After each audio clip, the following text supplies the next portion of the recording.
I stood in my empty beach house at sunset, moving boxes scattered around me, staring at the real estate agent's bright red sold sign visible through the window. 24 hours ago, I thought I was gaining a daughter, but instead discovered I was being plotted against by a master manipulator. The shocking conversation I overheard at my son's wedding yesterday kept replaying in my mind like a broken record. Well, put his mom in a nursing home and take that beach house. I smiled grimly, knowing my new daughter-in-law had absolutely no idea what was coming her way. My name is Chanel, and at 65 years old, I never imagined I'd be standing in the middle of such an elaborate betrayal. Let me take you back to how this all started, because understanding my story means understanding exactly how I built everything that someone else thought they could simply take away from me. I spent 30 years working as a commercial property manager in Charlotte, North Carolina, climbing my way up from an assistant position to managing multi-million-dollar office complexes and shopping centers. When my husband Robert died 5 years ago from a sudden heart attack, I found myself alone but financially secure. Robert had always encouraged my business instincts, and together we'd saved aggressively while living modestly. After the funeral, I decided to channel my grief into something productive. Using my knowledge of real estate markets and the life insurance payout, I started investing in properties. Within 3 years, I owned 4 properties: my primary residence in Charlotte, 2 rental homes in up-and-coming neighborhoods, and my crown jewel, a stunning 3-bedroom oceanfront house in Myrtle Beach that I purchased 2 years ago for $650,000. The beach house became my sanctuary. Every weekend, I'd drive the 3.5 hours from Charlotte to watch sunrise over the Atlantic Ocean from my wraparound deck. The house sat on a 1/4-acre lot with direct beach access, and I'd spent months furnishing it with coastal antiques and custom built-ins. It wasn't just an investment. It was my retirement dream and my legacy for my son Jake. Jake is my only child, and after his father died, we became incredibly close. He studied business at University of North Carolina and now works as a financial advisor with a reputable firm in Charlotte. Has always been responsible with money, probably because he watched his parents work so hard for everything we had. When he graduated and wanted to buy his first house, I helped him with the down payment and co-signed the loan for a beautiful colonial-style home in Myers Park. The deed listed both our names, which seemed logical since I was financially responsible for the mortgage. That's where Madison enters this story, and I should have seen the warning signs from our very first meeting. Jake brought her home for dinner 2 years ago, gushing about this amazing woman he'd met at a networking event. Madison walked into my house wearing designer clothes and carrying an expensive purse, immediately commenting on my antique dining room set and asking detailed questions about when I'd purchased it and what it was worth. She seemed charming enough, complimenting my cooking and asking about my work, but something felt calculated about her attention. Over the following months, Madison became a regular fixture at family gatherings. She always brought wine, expensive bottles that she'd mention cost more than most people spend on groceries. She'd walk through my house touching furniture and artwork, making comments like, "This piece would look amazing in a more modern setting," or, "You should really update this room, Chanel. You could get so much more value out of the space." The questions about my finances started subtly. She'd ask about my work history, my retirement plans, whether I'd considered downsizing since the house was so big for just one person. When I mentioned the beach house, her eyes lit up with an intensity that made me uncomfortable. She started asking to see photos, then requesting to visit, and eventually suggesting that Jake and I should have regular family weekends there. But the real red flag came 6 months ago when Madison began pushing hard for wedding plans. She had very specific ideas about venues, flowers, and catering that would cost more than most people's annual salary. When I offered to host a beautiful ceremony at the beach house, suggesting we could set up chairs on the sand and have the reception on the deck overlooking the ocean, Madison dismissed the idea immediately. "Oh, Chanel, that's sweet. But the house is just too small and outdated for what we have in mind. We want something that really reflects our future together, you know? Somewhere impressive that shows people we're serious about building something important." That conversation bothered me for weeks, especially when I started noticing Madison's social media posts. She'd taken photos during her visits to the beach house and posted them with captions like, "Can't wait to start making memories in our future family home," and "so grateful for the beautiful spaces that will be part of our story." The word "our" sent chills down my spine. This wasn't her house. This wasn't even Jake's house. But Madison was already laying claim to it in her mind, and apparently in her online presence. The first major twist came when I discovered Madison had been telling her friends she was marrying into money. My neighbor, Sandra, who's been my best friend for over 15 years, happened to overhear Madison at a coffee shop bragging to another woman about the investment properties her future husband's family owned. Madison had shown photos of the beach house on her phone, describing it as part of the inheritance package she'd be getting when she married Jake. That night, I lay awake thinking about every interaction it had with Madison, and a disturbing pattern emerged. She wasn't falling in love with my son, she was falling in love with what she thought marrying him would get her. The tension in our family dynamic started escalating rapidly after that coffee shop incident. Madison began visiting the beach house more frequently, sometimes driving down on weekdays when I wasn't there. She'd asked to borrow the key, claiming she wanted to help Jake envision their future or take some measurements for potential improvements. I started finding evidence of these unauthorized visits. Furniture moved around, cabinet doors left open, and most disturbingly, contractor business cards left on my kitchen counter. When I called one of the numbers, the contractor mentioned that a young woman had scheduled a consultation to discuss major renovations to an oceanfront property, including knocking down walls to create an open-concept layout and updating all the appliances. Madison also had furniture catalogs and interior design magazines delivered directly to the beach house. When I confronted her about this, she laughed it off, saying she was just dreaming about the future and getting inspired for when she and Jake had their own place. But her explanation didn't match the reality of what I was seeing. She was making concrete plans for my property. The most unsettling change was in Jake himself.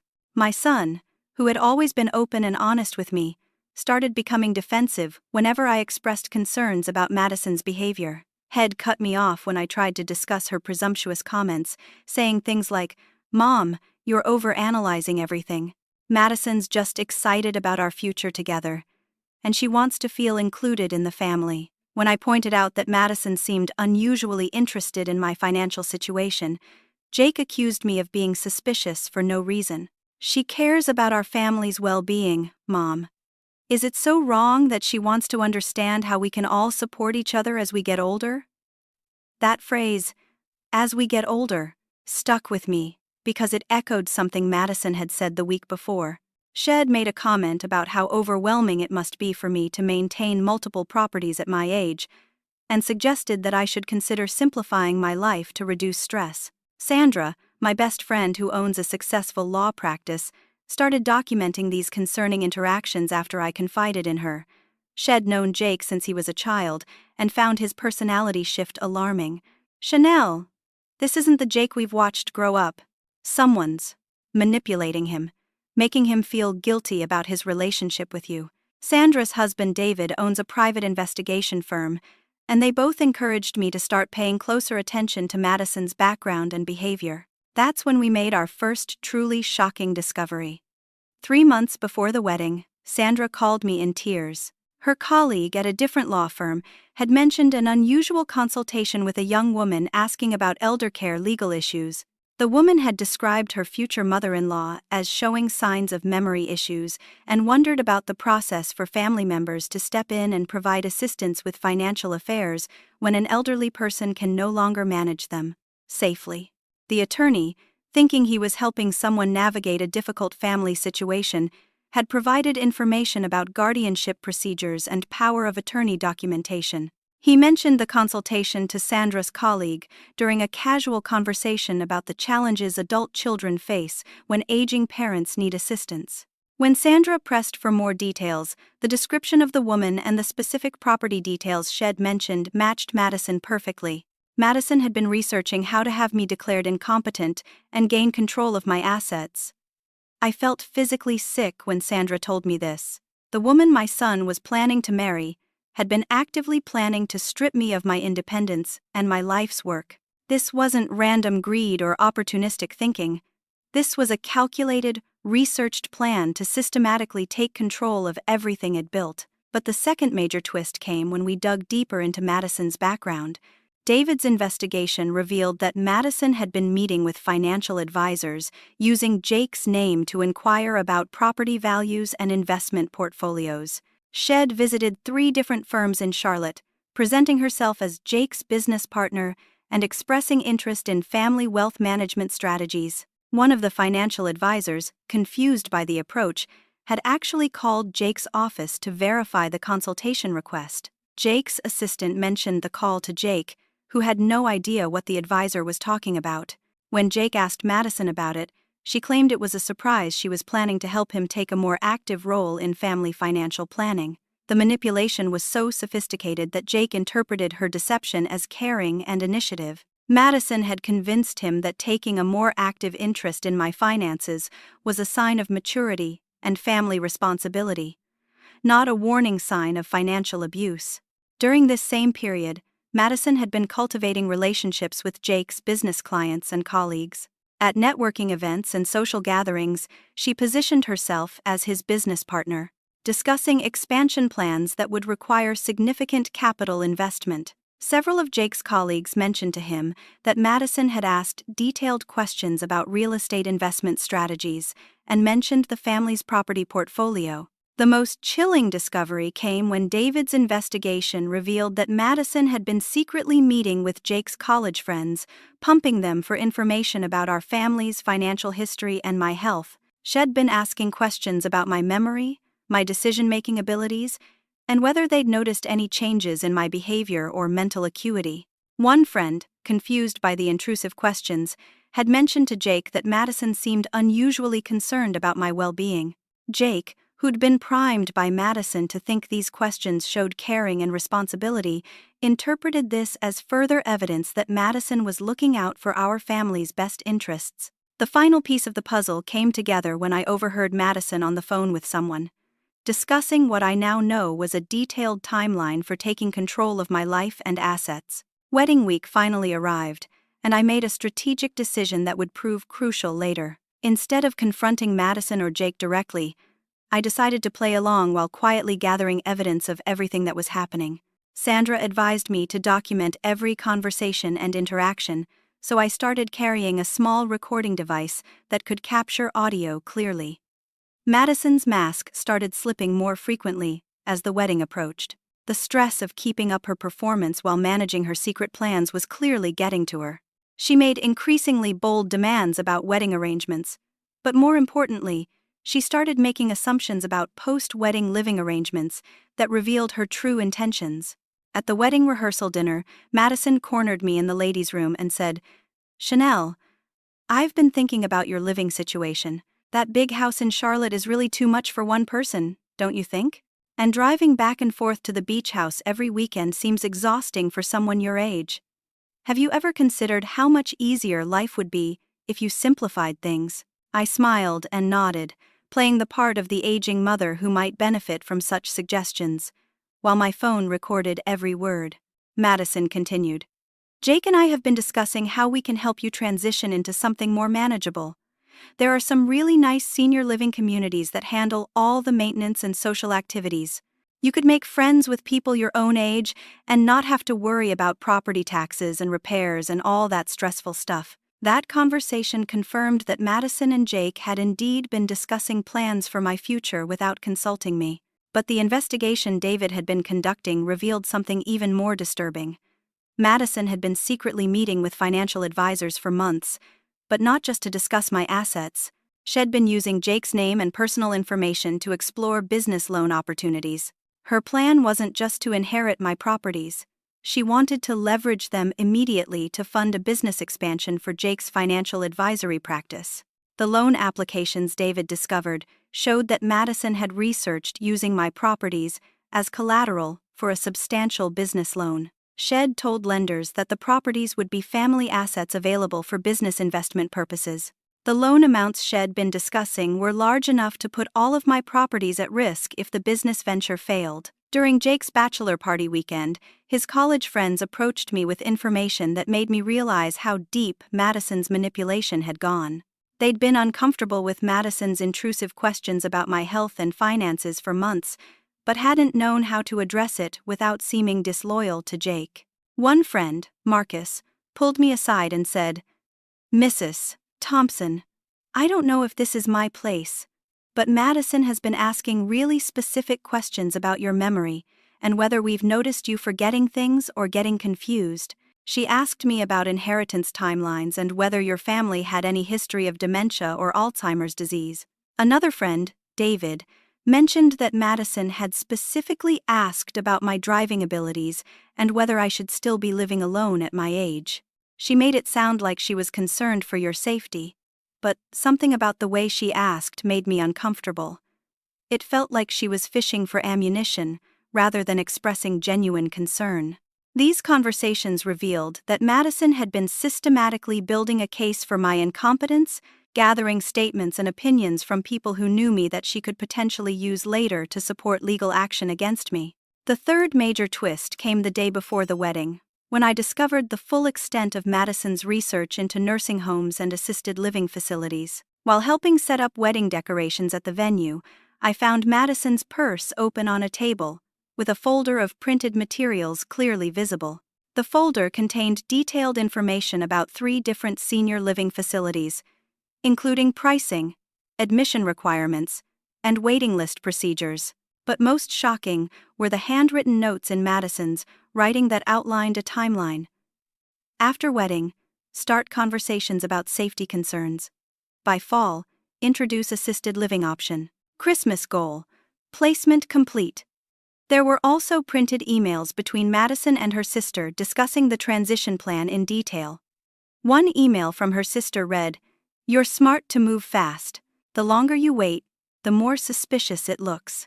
Once you get her settled somewhere, you can really focus on building the business with Jake's clients and the property assets." Madison had responded, "Jake already thinks she's getting forgetful because I've been pointing out little things for months. Has actually relieved that I'm willing to help handle the situation. By the time we get back from the honeymoon, everything will be in motion." That night, I lay in bed staring at the ceiling, processing the reality that my son's fiancé had spent 2 years systematically planning to strip me of my independence, my assets, and my freedom. But even more devastating was the growing evidence that Jake wasn't just a passive victim of her manipulation. He was actively participating in the plan. The most heartbreaking discovery came when I found text messages between Jake and Madison on Jake's phone, which had left charging in my kitchen while he helped move wedding gifts to his car. Jake had written, "Mom seemed confused about the contractor estimates you showed her. Maybe we should start keeping track of these incidents." Madison had replied, "I think she's scared about the responsibility of maintaining so many properties. We should definitely document when she seems overwhelmed." Jake responded, "You're probably right. I've noticed she repeats stories sometimes and forgets conversations we've had. Maybe it's time to have a serious conversation about her future." Reading those messages broke my heart, but also strengthened my resolve. My own son was helping to build a case for my incompetence based on lies and manipulated situations that Madison had created. I realized that confronting them directly would only accelerate their timeline. Instead, I needed to take swift, decisive action to protect myself and everything I'd worked for. The wedding was tomorrow, and I had less than 24 hours to finalize a plan that would turn the tables on both of them. As I fell asleep that night, I was already mentally preparing for the most important conversation I was about to overhear, though I didn't yet know how devastating it would be. The wedding day dawned bright and beautiful, with clear skies and perfect temperature for the outdoor ceremony at the elegant Ballantine Resort in Charlotte. I dressed carefully in a navy blue dress with a matching jacket, looking every inch the proud mother of the groom. My hair was styled professionally, my makeup was perfect, and I wore the pearl necklace Robert had given me for our 20th anniversary. As I watched Jake getting ready in the bridal suite's adjoining room, my heart ached with the knowledge of what I'd discovered. My son looked handsome and happy, adjusting his tie and grinning at his groomsmen. For a moment, I almost convinced myself that I'd misunderstood everything, that maybe Madison's planning was just enthusiasm and Jake's participation was innocent concern. But then Madison appeared in the bridal suite wearing a stunning white gown that cost more than most cars, and I saw her scan the room with the calculating eyes of someone taking inventory of assets rather than celebrating love. During the ceremony, I played my role perfectly. When the officiant asked who gives this woman to be married, I stood with Jake's father's brother and said, "Her family and I do," with a warm smile. When they exchanged vows, I dabbed my eyes with tissues, appearing moved by the emotion of the moment. But I was secretly recording everything on the small device Sandra had given me, capturing audio of conversations happening around me throughout the day. The reception was held in the resort's grand ballroom, with crystal chandeliers and floor-to-ceiling windows overlooking the golf course. Madison had spared no expense on flowers, with elaborate centerpieces featuring white orchids and roses. The band was a popular group from Atlanta that commanded premium rates for wedding performances. During the cocktail hour, I mingled with guests, receiving compliments about how wonderful the young couple looked together. Several people mentioned Madison's excitement about inheriting the family properties, and multiple guests referenced the beach house as Jake and Madison's future home. One of Madison's college friends approached me and said, "You're so generous to be giving them that beautiful beach house. Madison showed us all the photos of your place in Myrtle Beach. She said you've decided to deed it over to them as a wedding gift since you're ready to simplify your living situation." I smiled graciously and said, Well, see what the future holds," while internally noting that Madison had been telling people it'd already made decisions about my property that it'd never discussed with anyone. During the dinner reception, I gave my planned mother of the groom speech, talking about how proud I was of Jake and how excited I was to welcome Madison into our family.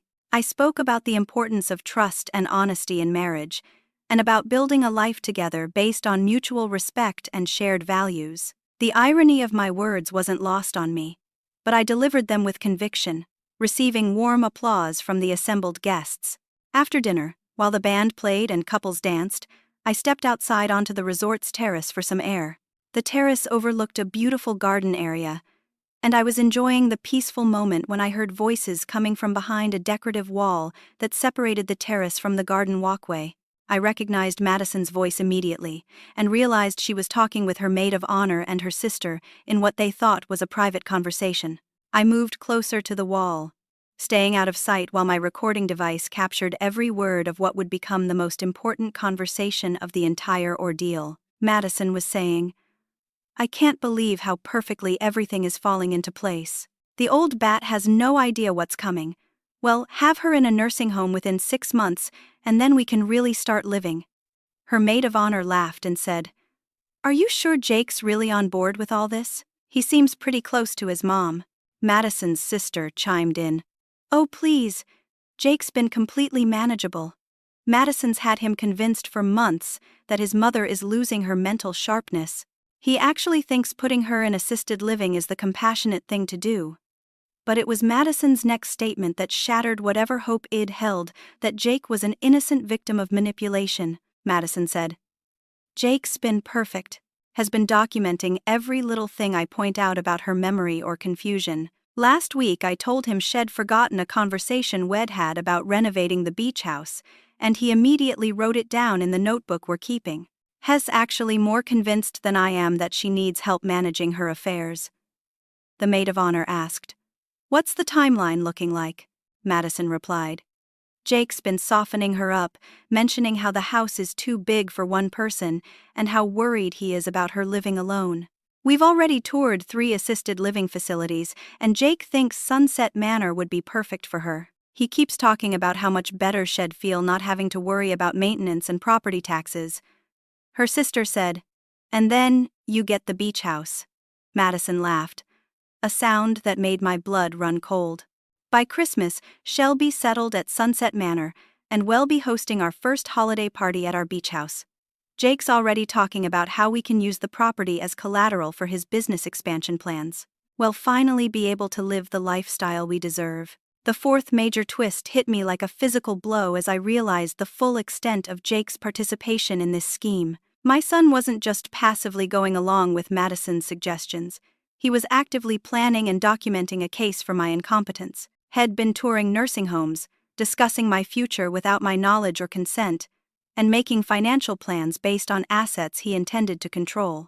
As I stood there in my elegant mother of the groom dress, listening to my new daughter-in-law and my own son plot to steal my independence and my life's work, I felt a fury unlike anything I'd ever experienced, but alongside the anger came a crystal-clear sense of determination. They thought they were dealing with a confused, aging woman who could be easily manipulated and discarded. They had no idea they were dealing with someone who'd spent 30 years navigating complex real estate transactions and building a substantial investment portfolio through careful planning and strategic thinking. I returned to the reception with a smile on my face, danced with Jake during the mother and son dance, and posed for photos with the happy couple. But inside, I was already planning their downfall. By the time Jake and Madison left for their honeymoon cruise the next morning, I would already be in motion, executing a plan that would leave them both absolutely stunned by its scope and speed. As I hugged them goodbye and wished them a wonderful trip, Madison whispered, "Thank you for everything, Chanel. I can't wait to start this new chapter of our family." Neither she nor Jake had any idea that their new chapter was about to be a very short and very expensive one. That Sunday morning, while Jake and Madison were boarding their 7-day Caribbean cruise, I was already on the phone with Sandra, implementing a plan I'd been formulating since the moment I heard Madison's confession the night before. As a successful real estate investor, I had connections throughout the industry. Agents who knew my reputation for clean deals and quick closings, lawyers who'd handled my previous transactions, and most importantly, cash buyers who were always looking for prime properties, especially oceanfront homes. My first call went to Patricia Williams, a real estate agent who specialized in luxury coastal properties. Patricia had helped me purchase the beach house 2 years earlier and knew both its value and its unique appeal in the current market. "Patricia, I need to sell the Myrtle Beach house immediately. I'm talking about a cash sale within 72 hours if possible. Price isn't the primary concern. Speed is everything." Patricia was surprised by the urgency, but didn't ask questions. In real estate, cash sales happen quickly when sellers are motivated, and shed-scene divorces, job relocations, and financial emergencies drive similar timelines. "Chanel, I have 3 cash buyers who've been specifically looking for oceanfront properties in that area. One is a developer, one is an investor who flips luxury homes, and one is a private buyer who wants a vacation home. If you're serious about moving fast, I can have all 3 at the property by tomorrow morning." While Patricia organized viewings, I called David, Sandra's husband, to implement the second part of my plan. During his investigation into Madison's activities, Head discovered the full extent of her financial research, including the loan applications she'd been preparing using my properties as collateral. "David, I need to sell Jake's house too, and I need it done before they return from their honeymoon. Since I'm the co-owner and co-signer on the mortgage, what are my legal options?" David had anticipated this question. "You have full legal right to sell as a co-owner, especially since you're the primary financial guarantor on the loan. I know a cash buyer who specializes in quick acquisitions for properties he renovates and flips. He can close in 48 hours if the numbers work." The cash buyer David recommended was Michael Chen, who'd built a successful business buying properties from people who needed immediate sales, divorcing couples, families facing foreclosure, and estate situations where heirs needed quick liquidity. By Monday afternoon, I had 3 serious offers on the beach house and 2 offers on Jake's Colonial. The beach house offers ranged from $620,000 to $675,000, all cash, all with closing dates within 1 week. I accepted the highest offer on the beach house, $675,000 from the private buyer who wanted it as a vacation home. After real estate commissions and closing costs, it'd net approximately $630,000. For Jake's house, I accepted Michael's offer of $420,000. Since the outstanding mortgage balance was $280,000, the sale would pay off the loan completely and leave about $125,000 in equity after closing costs. But the fifth major twist in this story came when David's continued investigation revealed something that made Madison's betrayal even more shocking than Id realized. Madison had a history of this exact scheme. David's private investigator contacts in Florida had found records of a previous marriage to a 72-year-old widower named Harold Morrison. Madison had married Harold after a 6-month courtship, then systematically isolated him from his adult children and convinced him to sign over power of attorney. Within 18 months of their marriage, Harold had been placed in a memory care facility, while Madison gained control of his substantial real estate portfolio and retirement accounts. Harold's children had been fighting the guardianship arrangement in court, but Harold died before the legal battle concluded. The most chilling detail was that Madison had used almost identical tactics, pointing out memory lapses, expressing concern about Harold's ability to manage his affairs, and gradually convincing him that assisted living would be safer and less stressful. This wasn't opportunistic greed or a plan that developed during her relationship with Jake. This was a practiced, refined system of financial elder abuse that Madison had successfully executed before. Armed with this information, David contacted Harold Morrison's children in Florida, who immediately provided evidence they'd been gathering about Madison's manipulation tactics. They'd been trying to locate Madison for over a year, hoping to build a case for financial abuse and possibly recover some of their father's assets. While this investigation continued, my property sales moved forward with remarkable speed. The beach house sale closed on Thursday, just 5 days after Madison's wedding night confession. The buyer was thrilled to acquire a turnkey oceanfront property and paid cash without requesting any repairs or concessions. Jake's house sale closed on Friday. Michael Chen paid cash and immediately began planning renovations to flip the property for resale. By Friday evening, I had over $750,000 in liquid assets from the 2 property sales, and both houses had sold signs in their yards. But I wasn't finished. Using the proceeds from Jake's house sale, I immediately paid off his mortgage completely, which cleared my name from any future liability, but also meant Jake no longer had a place to live when he returned from his honeymoon. The legal documents showed that as co-owner, I had every right to sell the property and apply proceeds toward the mortgage we'd both been responsible for. Jake would receive nothing from the sale, since Id fronted the down payment and been making most of the monthly payments for 3 years. Saturday morning, I drove by both properties to see the sold signs prominently displayed. The beach house looked exactly the same, but knowing I'd never walk through those rooms again felt surreal. I'd saved that house for my retirement and as a legacy for Jake, but Jake had chosen to view it as an asset to be seized rather than a gift to be treasured. Sunday evening, Jake and Madison would return from their cruise to find eviction notices posted on Jake's house and sold signs on both properties that had been central to their scheme. I spent Saturday night in my Charlotte home, which I'd decided to keep, sitting in Robert's favorite chair and thinking about everything that had led to this moment. I felt sadness about losing Jake's trust and love, but I felt no regret about protecting myself from people who'd planned to steal my independence and my life's work. As Sandra said when she called to check on me, sometimes the people who claim to love you are the ones you most need to protect yourself from. By Sunday night, my phone would be ringing with a very different kind of conversation from my son. Sunday evening at exactly 6:30, my phone rang. I'd been expecting this call since Jake and Madison's cruise ship docked in Fort Lauderdale that morning. I let it ring 3 times before answering with a calm, steady voice. "Hello, Jake. Mom, what the hell is going on? We just got home and there's a sold sign on my house and an eviction notice taped to the front door. The neighbors said movers came yesterday and cleared everything out. Where is all my stuff?" I could hear Madison in the background, her voice rising with panic and fury, though I couldn't make out her exact words. Jake's voice carried the confusion and anger of someone whose carefully laid plans had just exploded in his face.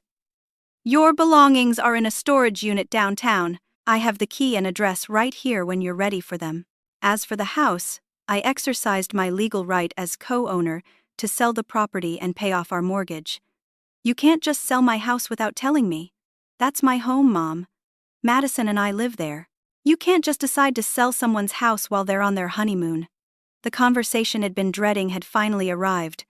but I felt surprisingly calm. Actually, Jake, I can sell that house. And I did. My name is on the deed as co-owner, and my credit was the primary factor in getting the mortgage approved. I've been making the majority of the payments for 3 years. Legally, it was as much my house as yours. I could hear Madison's voice getting louder in the background, and Jake put the call on speakerphone. Madison's voice came through clearly now, high-pitched and frantic. "Chanel, you've lost your mind. You can't sell our house." "Well, sue you!" "You'll be hearing from our attorney first thing tomorrow morning." This was the moment I'd been preparing for. I reached over to my coffee table and picked up the small recording device that contained Madison's wedding night confession.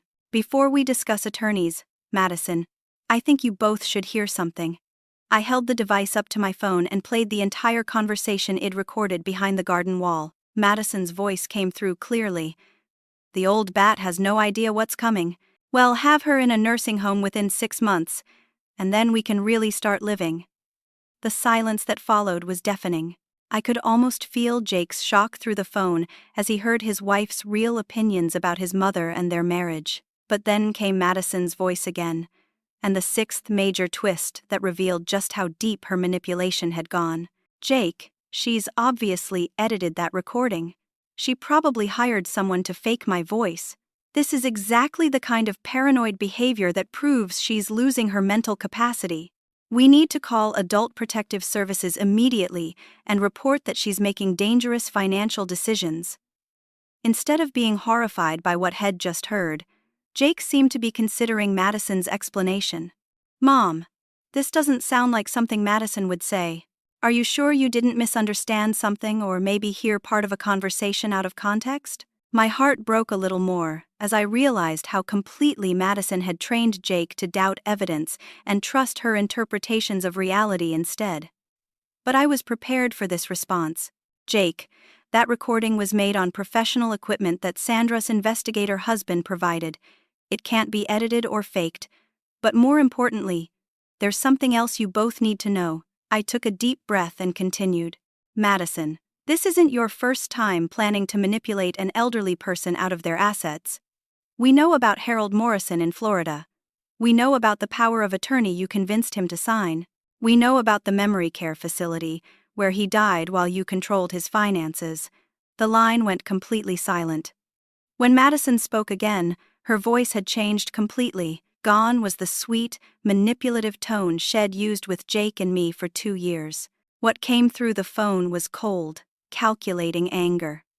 "You have no idea what you're talking about, you crazy old woman." Harold's situation was completely different. He actually had dementia, unlike your fake claims about being competent to handle your own affairs. Jake's voice cut in, sounding confused and frightened. "Madison, what is she talking about? Who is Harold Morrison?" But Madison was beyond pretending now. 2 years of careful manipulation had just been destroyed, and her true personality emerged completely. "Harold was my first husband, Jake, and he was smart enough to recognize that he needed help managing his money. Just like your mother should be smart enough to recognize that she's too old and confused to handle multiple properties and complex investments." The conversation spiraled rapidly from there. Madison began screaming about lawsuits and incompetence proceedings, making wild threats about having me committed to psychiatric evaluation. But the most shocking revelation came when she admitted her system had worked before. "You want to know about Florida? Fine. I helped an elderly man who was struggling with memory issues transition into appropriate care while ensuring his assets were properly managed. There's nothing illegal about helping confused old people make better decisions about their futures." Jake's voice when he finally spoke was barely a whisper. "Madison, did you marry me to steal my mother's money?" Her answer revealed everything. "I married you because you were weak enough to help me manage an aging parent who refused to accept reality. Your mother has been showing signs of cognitive decline for over a year, but you've been too guilty and emotional to do what needed to be done. I was prepared to be the strong one who made the hard decisions." David had been recording this entire conversation on Sandra's instructions, and Madison's admissions were being documented for the authorities. Her confession to elder abuse in Florida, combined with her threats against me in North Carolina, would provide evidence for criminal charges in both states. Jake was crying now. And for the first time in months, he sounded like my son again instead of Madison's trained accomplice. "Mom, I'm so sorry. I don't know how this happened. I thought I was helping. I thought you were. I thought we were taking care of you. But I wasn't ready to forgive him yet. Jake, you toured nursing homes without telling me.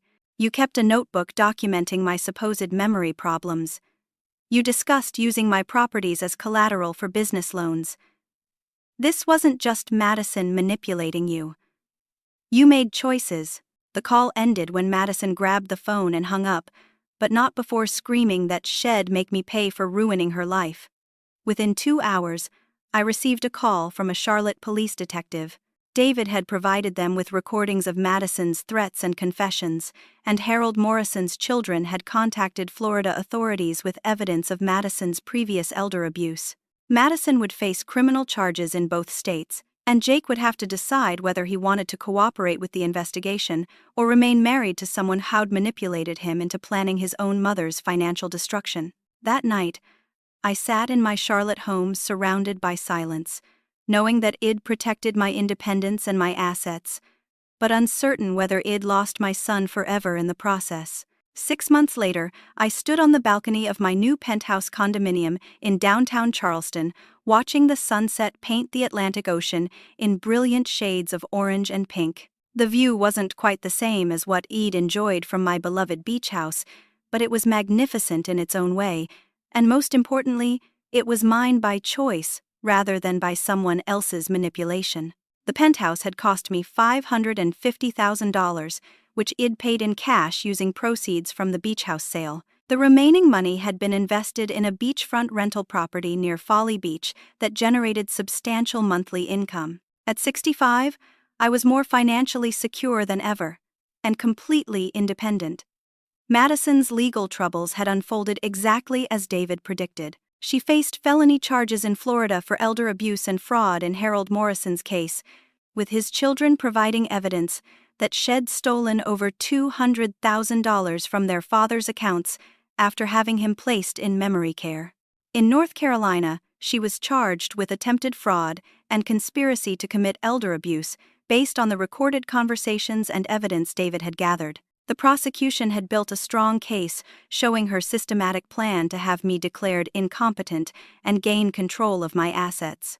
Most importantly, Harold Morrison's children were finally getting justice for their father. The evidence we'd provided allowed them to recover a significant portion of their father's stolen assets and proved that Madison had manipulated medical evaluations and legal proceedings to gain control of his estate. Jake's awakening to the reality of his marriage had been painful to watch, but necessary for both of us. Had filed for an annulment based on fraud and misrepresentation, arguing that Madison had never revealed her criminal history or her true intentions for marrying him. The divorce proceedings revealed that Madison had accumulated over $40,000 in debt using Jake's credit cards and personal information. She'd also forged his signature on loan applications and had been intercepting his mail to monitor his financial accounts. Jake had undergone 6 months of therapy to understand how he'd been manipulated so completely. His therapist helped him recognize that Madison had used sophisticated psychological techniques to gradually undermine his judgment and turn him against me. The notebook he'd been keeping to document my supposed memory problems became evidence in court. Every entry showed how Madison had created situations designed to make me appear confused or forgetful, then convinced Jake to record them as evidence of cognitive decline. Rebuilding our relationship had required professional help. We'd spent 3 months in family counseling, working through the betrayal and the pain of what had happened between us. Jake had to take full responsibility for his choices while learning to forgive himself for being manipulated. The hardest part for Jake was accepting that his desire to be a good husband had made him willing to participate in plans that would have destroyed his mother's independence. Madison had convinced him that love sometimes requires making difficult decisions for people who can't make them for themselves. During one particularly emotional counseling session, Jake said, "Mom, I thought I was being mature and responsible by planning for your future care. Madison made it seem like I was being a loving son by taking charge of decisions you were too proud or confused to make yourself. It took time, but I eventually understood that Jake had been as much a victim of Madison's manipulation as I was, just in a different way. Shed exploited his love for me and his sense of responsibility to turn him into an unwitting accomplice in her scheme. Our relationship today isn't the same as it was before Madison entered our lives, but in some ways it's stronger. We both learned important lessons about trust, boundaries, and the difference between helping someone and controlling them. Jake moved into a modest apartment downtown and focused on rebuilding his life and career. Some of his clients had been concerned about the criminal investigation and the publicity surrounding Madison's charges, but Jake's honesty about what happened and his commitment to ethical practice had helped him maintain most of his business relationships. This evening, Jake was joining me for dinner on my balcony, something we'd been doing once a week since our family counseling ended. He'd earned back his place in my life through consistent actions that showed genuine change and accountability. Sandra and David had become even closer friends throughout this ordeal. Hello, I'm delighted to assist you with our voice services. Choose a voice that resonates with you, and let's begin our creative audio journey together. When Jake knocked on my door that evening, carrying a bottle of wine and a bouquet of flowers from his own garden, I saw the son Eid raised, rather than the man Madison had tried to reshape.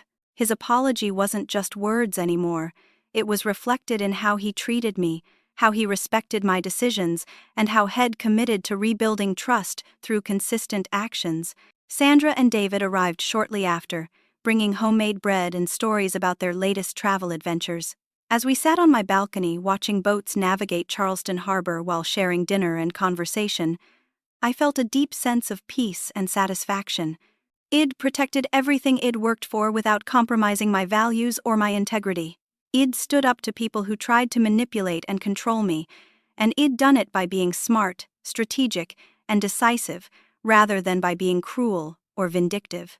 The view from my new balcony was different from what Id enjoyed at the beach house, but it was mine by choice. I wasn't looking at it from a nursing home window while someone else controlled my assets and my decisions. I was looking at it as a financially independent woman who'd successfully defended her right to make her own choices about her own life. As the evening wound down and my guests prepared to leave, Jake hugged me goodbye and said, "Mom, I'm proud of how you handled everything. You taught me what real strength looks like." Standing alone on my balcony after everyone left, I felt grateful for the difficult lessons that had led to this moment. Sometimes protecting yourself requires swift, decisive action that others might not understand. Sometimes love means setting boundaries rather than accepting manipulation. And sometimes the people who claim to care about you are the ones you most need to defend yourself against. The most important lesson was that being kind doesn't mean being vulnerable to exploitation, and being loving doesn't mean accepting abuse.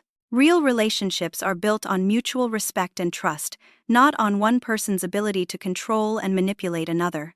As I watched the lights of Charleston twinkle in the distance, I smiled, knowing that Eid turned what could have been a devastating betrayal into an opportunity to prove my own resilience and strength. Have you ever had to make a difficult decision to protect yourself from someone you trusted? Sometimes standing up for ourselves requires courage we didn't know we had, but the alternative is losing everything we've worked for to people who never really loved us in the first place. I'd love to hear your thoughts about setting boundaries and protecting yourself in relationships. Please share your experiences in the comments below.